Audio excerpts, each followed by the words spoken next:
जय हिंद दोस्तों, बहुत बहुत स्वागत है हमारी इस इन्फॉर्मेटिव वीडियो के अंदर। 1/4/2024 से 31/3/2025 फाइनेंशियल ईयर 24-25 तो खत्म हो चुका है, लेकिन इसका असेसमेंट ईयर जो होता है वो 25-26 होता है और 24-25 की आईटीआर को 25-26 में ही भरना होता है। आपको पता होगा अप्रैल से ही आईटीआर फाइलिंग स्टार्ट हो जाती है। आईटीआर के अलग अलग फॉर्म होते हैं, आईटीआर की अलग अलग इनकम होती है, आरटीआर के अलग अलग टैक्स रिजीम होते हैं, काफी तरह के ऑप्शन होते हैं दोस्तों। तो आप जब भी अपनी आईटीआर भरें तो आज इस वीडियो में हम आपको 29 ऐसी चीजें, ऐसी बातें, ऐसी मिस्टेक्स बताने वाले हैं जो आपको आईटीआर भरने से पहले, आईटीआर भरते समय और आईटीआर भरने के बाद नहीं करनी है। क्योंकि आपको इनकम टैक्स डिपार्टमेंट जब आप आईटीआर भर देते हैं तो आपका काम खत्म नहीं होता है, उसके बाद में आईटीआर प्रोसेसिंग में चली जाती है। सीपीसी बेंगलोर कंप्यूटर के द्वारा, आईटीओ के द्वारा आपकी आईटीआर को प्रोसेस किया जाता है। अगर आप इन सभी चीजों का ध्यान देंगे तो आईटीआर भरने से पहले, भरने के बाद या प्रोसेस होने से पहले किसी भी तरह की दिक्कतों का सामना आपको नहीं करना पड़ेगा। फिर भी दोस्तों आपको कोई क्वेरी आती है, डाउट आता है तो हमें कमेंट करके पूछें। किसी भी तरह की प्रोफेशनल सर्विसेज आपको टैक्स फाइलिंग से रिलेटेड चाहिए हो तो आप हमारे नीचे दिए गए नंबर पे हमें कॉल कर सकते हैं। तो देर ना करते हुए 29 ऐसी मिस्टेक्स जो आपको नहीं करनी है आईटीआर भरते समय जान लेते हैं।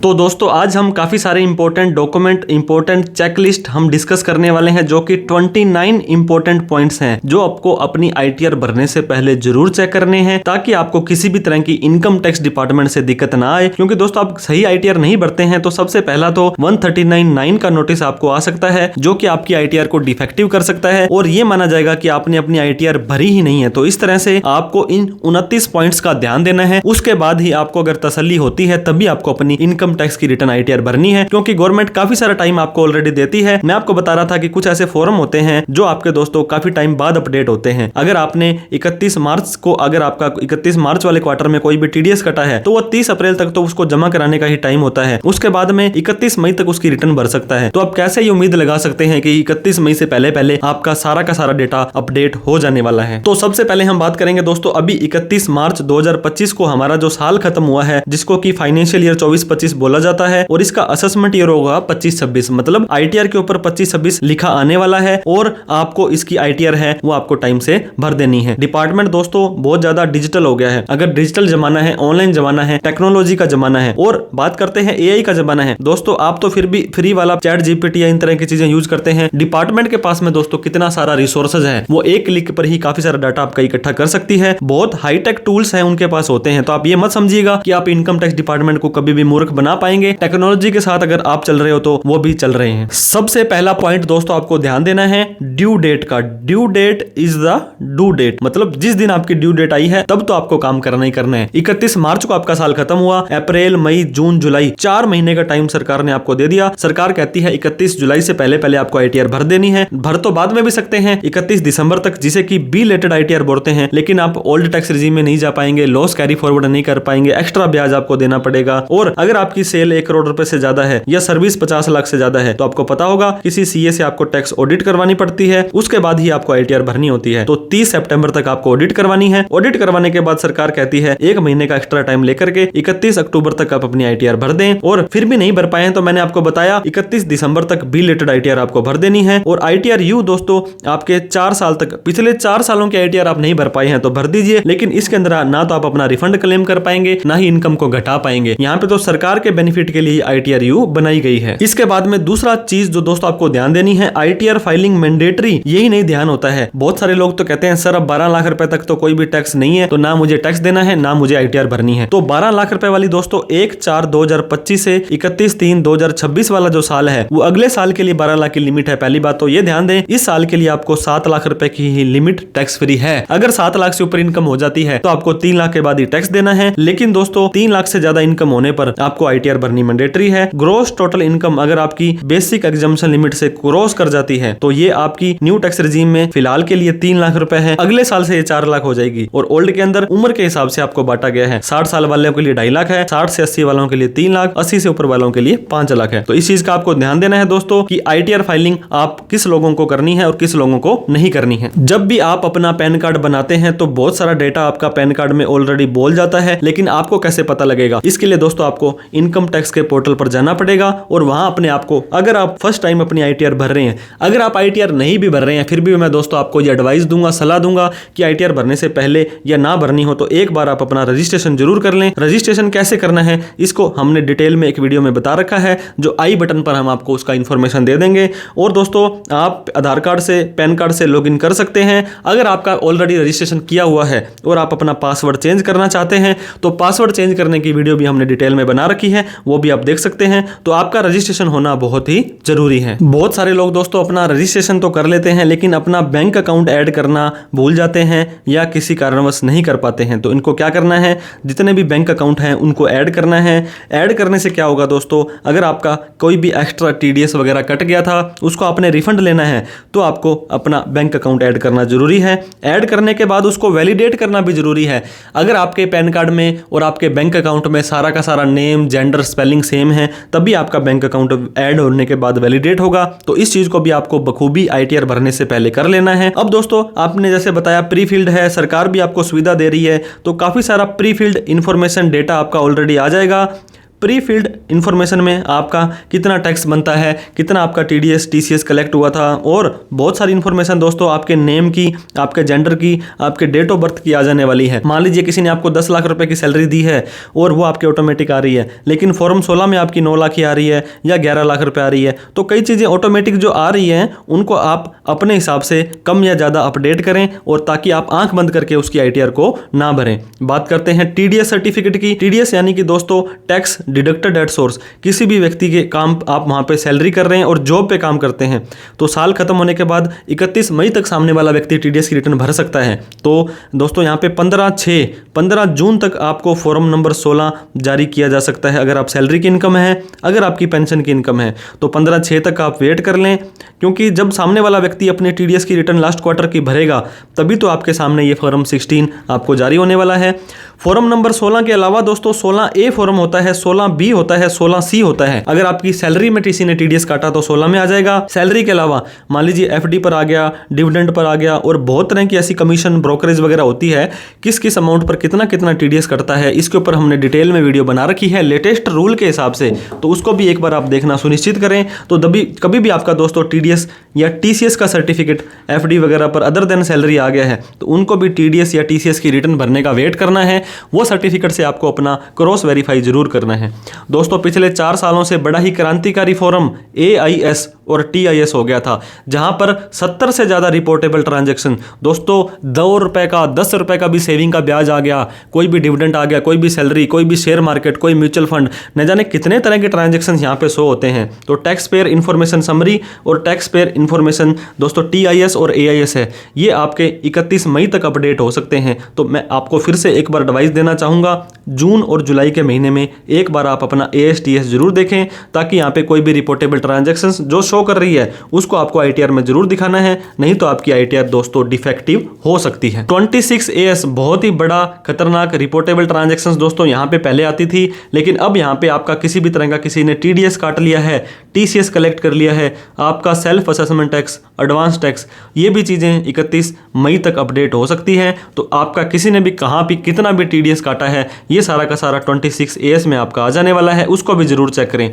दोस्तों आजकल हर एक व्यक्ति 1, 2, 5, 10 अकाउंट, सेविंग में, करंट अकाउंट में, प्राइवेट बैंक में, पब्लिक बैंक में, स्मॉल फाइनेंस बैंक में, पेमेंट बैंक में, पोस्ट ऑफिस में बहुत तरह के खाते खुलवाता है। तो जितने भी सेविंग अकाउंट हैं और आपके करंट अकाउंट हैं इनको तो आपको अपनी ITR में ऐड करना ही करना है, लेकिन इनकी जो ट्रांजैक्शंस हो रही हैं 1/4/24 से 31/3/25 हर अकाउंट के अंदर आपको क्रेडिट साइड जोड़ लेना है और आपको ही कंफर्म करवाना है दोस्तों ये आपकी सेल है या आपकी सर्विस है, आपने किसी को लोन दिया था या लोन लिया है या आपने किसी के गिफ्ट दिया या गिफ्ट लिया है। क्योंकि कल को डिपार्टमेंट आपसे अगर मामला स्क्रूटनी में आता है तो एक एक ट्रांजेक्शन्स का आपसे पूछा जाएगा, तो आप ऑलरेडी अपना होमवर्क करके चलें। ITR का फॉर्म दोस्तों ITR भरने से पहले 1, 2, 3, 4, 5, 6, 7 इस तरह का ऑप्शन आपके पास आ जाता है। अगर आप एक इंडिविजुअल हैं तो 5, 6, 7 तो आपके लिए वैसे नहीं है, तो टेंशन मत लीजिएगा।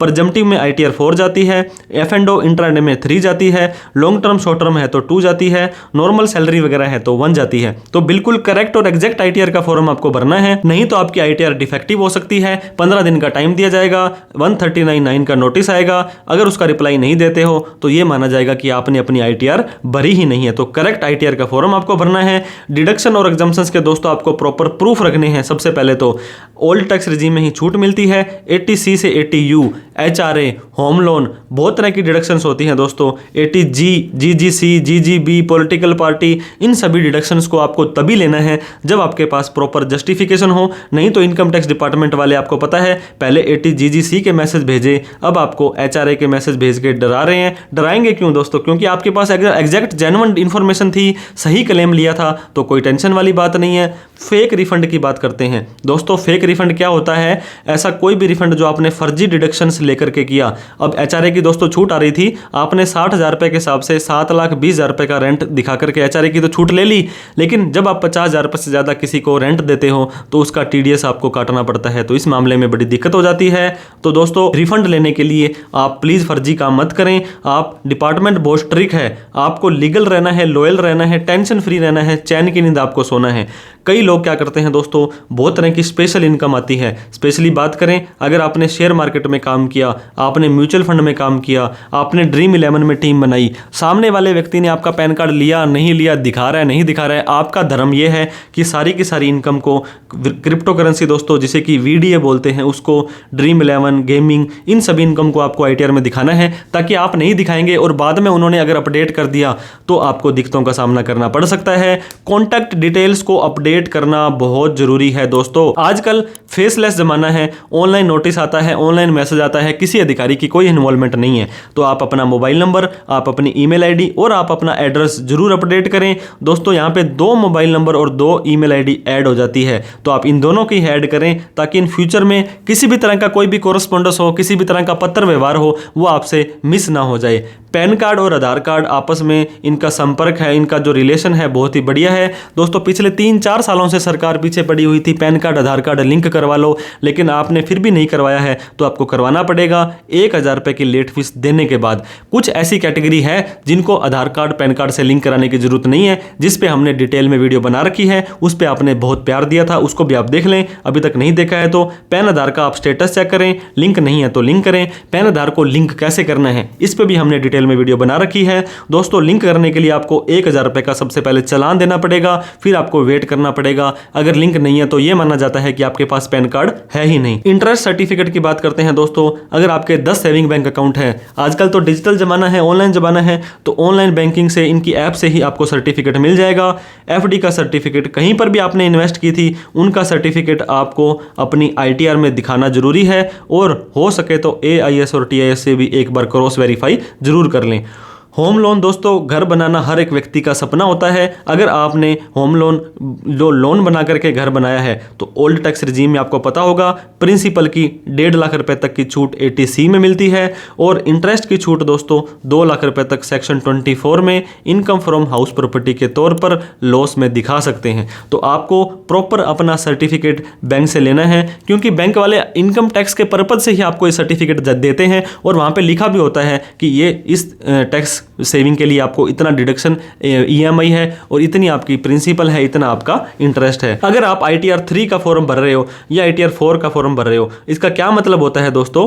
ITR 3 या 4 हमेशा जाती है बिजनेस के लिए। ITR 4 तो प्रिजर्वेटिव होती है, मतलब आप अपनी सेल का 6-8% या सर्विस का 50% रिसीट दिखा दो, लेकिन फिर भी आपको अपनी बुक्स ऑफ अकाउंट मेंटेन करनी है। बुक्स ऑफ अकाउंट में क्या होता है? आपने ट्रेडिंग अकाउंट में कितना माल खरीदा बेचा, प्रॉफिट एंड लॉस अकाउंट में क्या खर्चे हुए, और बैलेंस शीट के अंदर किससे कितना रुपए लेना है दोस्तों। इसके ऊपर भी हमने डिटेल में वीडियो बना रखी है, वो भी आप जरूर देखें। आपके ऊपर ऑडिट एप्लीकेबल होती है तो उसके भी रूल देखें। खर्चों के प्रूफ भी आपको रखने हैं ताकि कल को डिपार्टमेंट बिना बात से आपके ऊपर क्वेश्चन ना कर पाए। रिकंसिलेशन लेना बहुत जरूरी है दोस्तों। हमने बहुत सारे ऐसे लोगों को देखा है जिन्होंने GST नंबर ले रखा है और नील की ITR भरते जा रहे हैं। अब जब बात आती है नील की GST की रिटर्न भर रहे हैं और बात आती है ITR की, तो यहाँ पे 5 लाख 6 लाख 7 लाख रुपए का प्रॉफिट दिखा रहे हैं, 40-40 लाख रुपए की सेल सेल दिखा रहे हैं, आपको ऐसा नहीं करना है। जितनी सेल, जितनी परचेज, जितना इनपुट, जितना आउटपुट आपके जीएसटी के अंदर है, जीएसटी में जीएसटीआर 1, 2B, 3B, इसके बाद 9, 9C, कंपोजिशन में हो तो जीएसटीआर 4,